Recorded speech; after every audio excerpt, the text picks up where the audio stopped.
Hindi nga po na salamat at purihin ng Panginoon. Meron po po bang anak?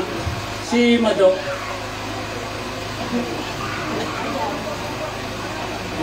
Sige, sa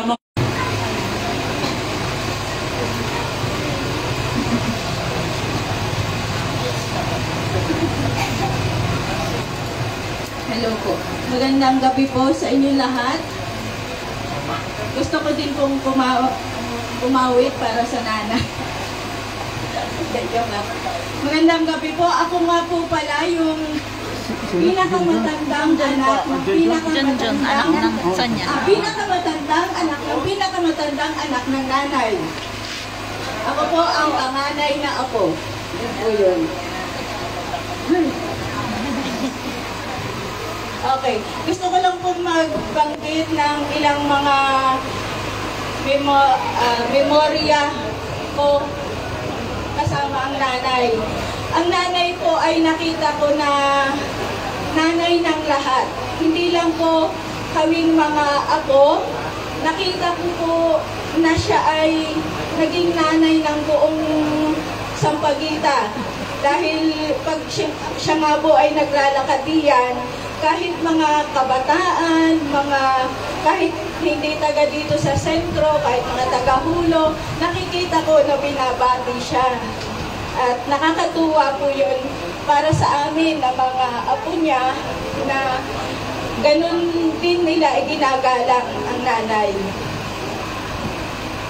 Ang nanay po ay maalalahanin. Siguro po ay narinig niyo na dun sa mga pinsan ko na nagsalita na yun nga, tinatawag po namin ang nanay na laging ronda patrol. Pupuntahan nga po niya yung kanyang isa-isang mga anak, itatanong niya sa bawat bahay, nasaan si ganito, si ganyan, isa-isahin niya kami. At ayun po ay alam ko na isang paraan niya yon para maipakita sa amin na inaalala niya kami. Yung parang laging gusto niya, alam niya ang nangyayari sa amin sa araw-araw. At hanggang nung nga pong siya ay nakahiga na, pag pupuntahan namin siya dito, kahit tanghali, kahit umaga, ang lagi niyang inuutos ay kumain, maghayin na kayo, kakain na ang mga bata. Maglatag na, inuutosan niya lagi si Mado kahit ang katanghalian, maglatag na daw at dito daw siya yung aming kakampi lagi. Ang nanay din ay laging gusto niya madaming tao, laging gusto niya kami ay magkakasama dito. Ako po ay nakalakihan ko na yung naranasan ko din yung makasama ng nanay na basta lagi mahilig siyang magsama ng mga apo. Napagkwentuhan nga po namin na kaming magkakapatid na kami palang lahat ay nakaranas nung isinasama sa mga kamag. Ang ipinagpapasalamat ko po sa Panginoon ay yung pananampalataya na ipinamana ng nanay at ng mamay sa amin. Yung nakilala din namin ang Panginoon.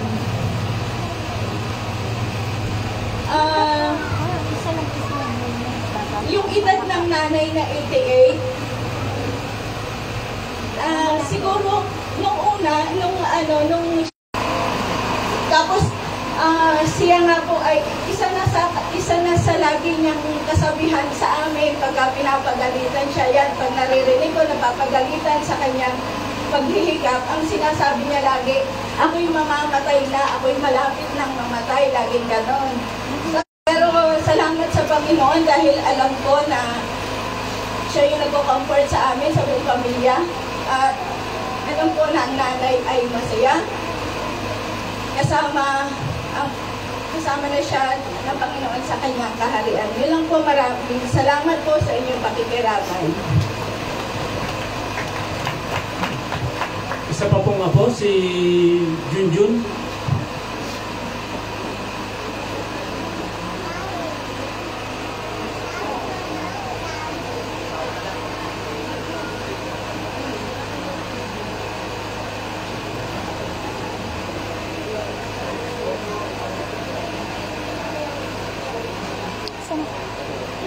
Wala si Bibi. Ano po? Wala. Mga nasa likod.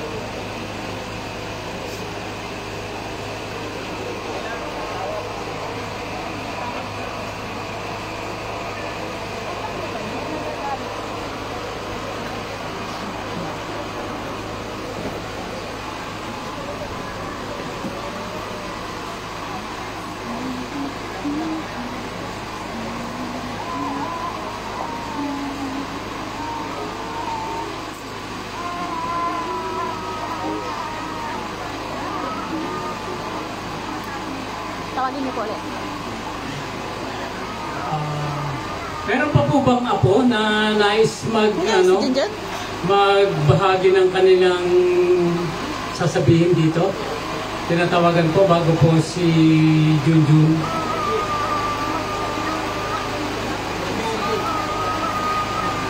Kelby. Si Elvie.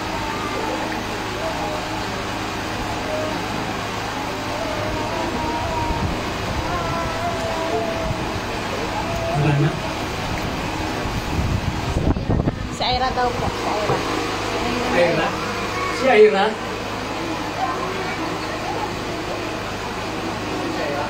Doon po na ka.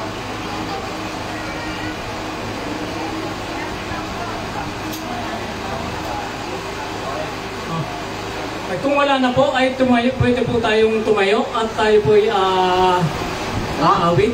Ano po ba si Junjun? Wala pa? Wala. Tumayo po tayo at tayo po ay pangungunahan sa ating awit ni Ma'am. Madam? Nandito na po. Nandiyan na? Ayan, sige po. Bilang punong barangay din po at apo ng nanay, ang akin ng ama ay pamangkin nila, kaya apo ako sa pamangkin. Ang barangay ho ay ngayong dadating na anniversary, founding anniversary. Ang nanay ay isa sa kikilalanin bilang pagkilala na natatangi na isa sa pinakamatanda sa ating barangay. Dahil ang nanay ay 88 na ano. Pero nakakalungkot po dahil hindi na niya inabot. Pero ganun talaga ho ang buhay. Ano po? Isa ho sa pinakamasakit na nararanasan natin ay ang mawala ang mahal sa buhay. Dahil ika nga ho ay una-una lang naman dyan.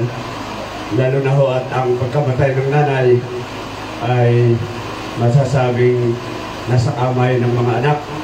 Dahil ito ho ay naghihirap ng halos napakadaming araw na hanggang sa nung nawala at na bawian ng buhay ay mga anak ang kapiling.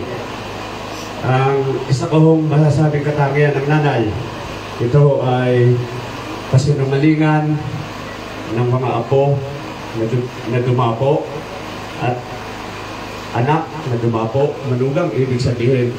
Sila ho ay may 12 magkakapatid at ang 10 ay may asawa. Ang tiyayet at saka ang tambal ay wala pa. Doon ho sa 10, pasinungalingan ninyo ako kung ang nanay ay inyong kagalit.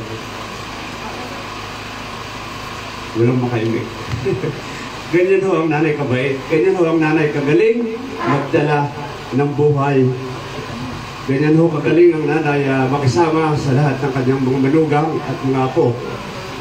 At ako ho ay isang parte ng buhay nila kung paano naranasan ko ang pagmamahal sa aming pamilya. At siya naman ho'y alam halos, lalo ng taga-sentro, na nung nabubuhay pa ang nanay siyang ay doon lagi natulog sa bahay. Nung nabubuhay ang inay, doon lagi natutulog sa amin. Kaya doon sa sinabi ko na 10 manugang, alam ko ang nanay ay walang naging kababag. Tama ka ho? Walang nag-agree. Nasa Ancho Jimmy? Ancho Jimmy, yan. Yun ho ay isa lang sa patunay na talagang nanay ay ibang klase. At ako ho ay nalulungkot nga dahil para ho sa kaalaman ay isa sila sa mga fundadores ng ating barangay. Muli ho sa inyong lahat na nakaramay, buhat doong sila ay may sakit. Ang Mapilya Manalo ho ay nagpapabot ng walang hanggang pasasalamat. Muli po, magandang gabi sa ating lahat. Salamat po, Kap. si Kusihal Manix, nandiyan po ba siya? Wala? Nandito po. Nandiyan? Nandito po. Manix?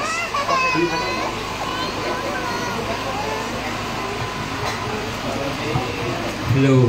Isa po nga mapagpalang gabi sa inyo lahat. Bagamat meron po tayong ganitong pangyayari, sabi nga po ng mga naunang nagsalita ay lahat tayo po ay pupunta dito sa ganitong parte ng buhay.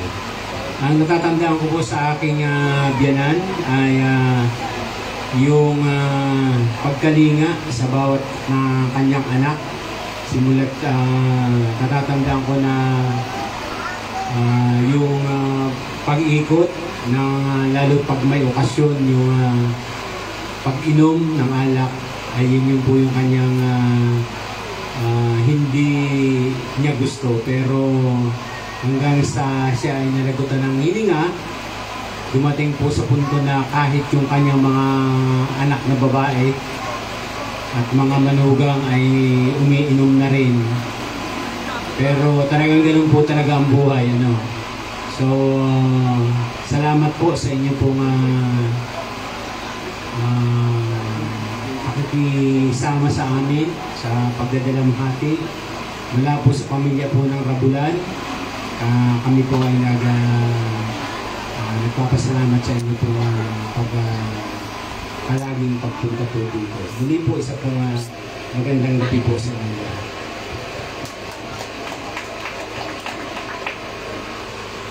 Bakit? Hindi ako napansin si Buyaya. Hindi ka? Pinapansin? Bakit? Hindi na. Hindi na. Hindi na kayo friends. Hindi. Magkaaway na kayo uli. Ay, siya Yes. pa. Bakit? So, Hindi na. salamat po sa mga Baka gusto lang ni kung Boyeye gaano ng space. ko na nagpatotoo kung gaano kabuti ang nanay and bilang isang ina, bilang lola namin. Kaya mamaya. Kaya sa gabi pong ito ay bilang pangwakas na awit po, samahan niyo po ako sa pag-awit. Tayo pong lahat ay tumayo. Tayo daw. At patuloy nating sambitin ang kabutihan ng Panginoon. Tunay na nakita natin yung pag-ibig niya kay nanay. At hanggang sa ngayon, patuloy natin itong nararanasan sa ating mga buhay. Wala pa. Nag-umilaw yung bahay namin.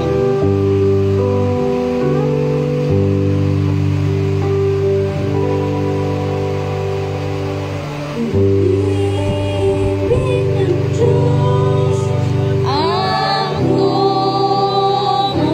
umubos sa akin ay kumukulo.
manalangin. Manaming Diyos, napakabuti po ninyo sa buhay namin.